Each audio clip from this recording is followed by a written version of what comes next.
Halo semuanya, perkenalkan nama saya Maranuri Musgara dengan NIM 2423812059. Pada kali ini saya akan mempresentasikan PowerPoint saya dengan judul perencanaan inventarisasi hutan. Yang pertama, penentuan tujuan dan sasaran inventarisasi. Penentuan tujuan dan sasaran inventarisasi akan menjadi panduan seluruh proses dan menentukan jenis data yang perlu dikumpulkan.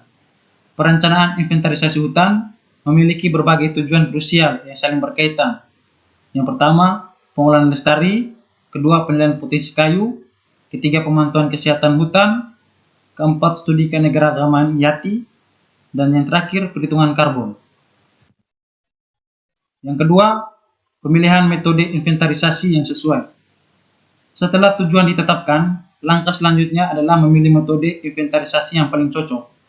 Pilihan ini bergantung pada skala area, anggaran, dan tingkat akurasi yang dibutuhkan.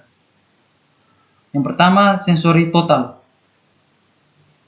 Metode ini melibatkan pengukuran pada setiap pohon atau objek di seluruh area hutan. Metode ini sangat akurat, tetapi memakan waktu dan biaya sehingga lebih cocok untuk area kecil seperti hutan pendidikan atau plot penelitian. Yang kedua, metode sampling. Metode ini merupakan pendekatan yang paling umum untuk area yang luas, melibatkan pengukuran pada sebagian kecil area atau plot sampel yang mewakili seluruh populasi hutan. Metode ini jauh lebih efisien dan ekonomis. Metode sampling meliputi sampling acak, sampling sistematik, dan sampling berstrata. Yang ketiga, penentuan ukuran dan alokasi sampel. Penentuan ukuran dan alokasi sampel adalah faktor yang krusial. Hal ini akan memengaruhi keandalan data dan biaya inventarisasi. Yang pertama, ukuran plot. Plot berbentuk lingkaran, persegi atau persegi panjang adalah hal yang paling umum. Ukuran plot yang digunakan bervariasi tergantung pada jenis hutan dan kerapatan pohon. Plot kecil misalnya 0,01 hektar sering digunakan untuk vegetasi bawah, sementara plot yang lebih besar misalnya 0,1 hektar digunakan untuk pohon-pohon besar. Yang kedua, intensitas sampling.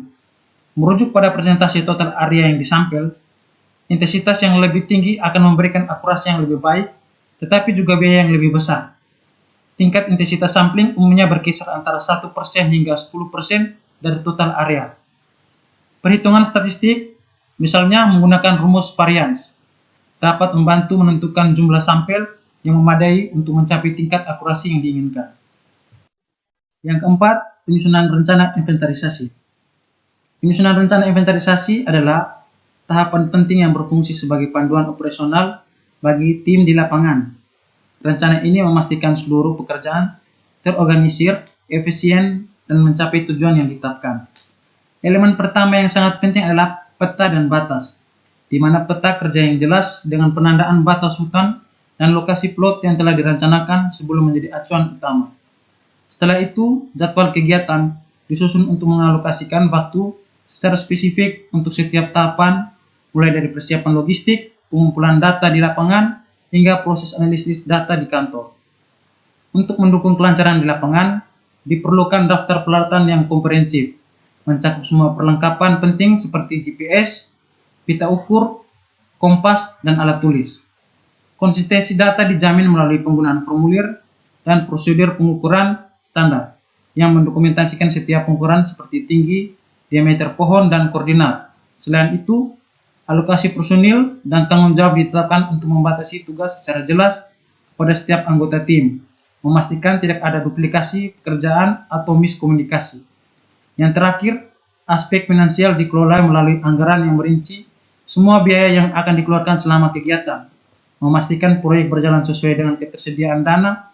Semua elemen ini melengkapi menjadikan rencana inventarisasi sebagai kunci keberhasilan proyek di lapangan.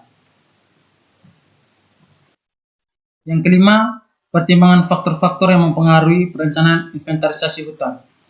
Beberapa faktor eksternal dan internal dapat mempengaruhi proses perencanaan dan pelaksanaan inventarisasi. Faktor-faktor utama diantaranya topografi. Medan yang curam atau sulit dijangkau dapat mempengaruhi metode sampling dan waktu yang dibutuhkan. Kemudian aksesibilitas, jarak dan ketersediaan jalur transportasi memengaruhi biaya dan logistik. Yang ketiga, kondisi hutan. Kerapatan pohon, adanya semak belukar atau pohon tumbang dapat menghambat pergerakan tim lapangan. Yang keempat, kondisi cuaca. Musim hujan atau kondisi cuaca ekstrim dapat mengganggu jadwal pekerjaan. Yang kelima, anggaran dan sumber daya. Keterbatasan dana dan personil dapat memaksa penyesuaian pada metode dan intensitas sampling. Dan yang terakhir, keenam, tingkat akurasi yang dibutuhkan. Jika data yang digunakan untuk pengambilan keputusan penting, tingkat akurasi yang tinggi diperlukan, yang berarti intensitas sampling harus lebih tinggi. Sekian penjelasan saya, terima kasih.